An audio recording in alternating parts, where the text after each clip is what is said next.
மிக்க இரண்டு கரங்களுடன் ஆதரவு தர ஓடிவா. ஈசன் மகனே என்னை காக்க இங்க உனையன்றி வேறாரையா.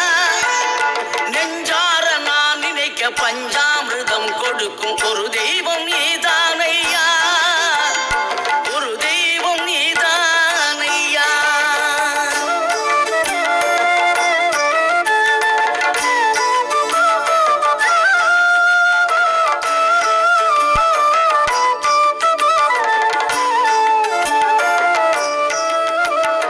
தெய்வானை வள்ளியுடன் மணக்கோலம் கொண்டு திருப்பரம் குன்றம் வாழ்கின்றவன் நீ. தேவர்களை காத்திடவே வீரமுடன் வேறெடுத்து சென்று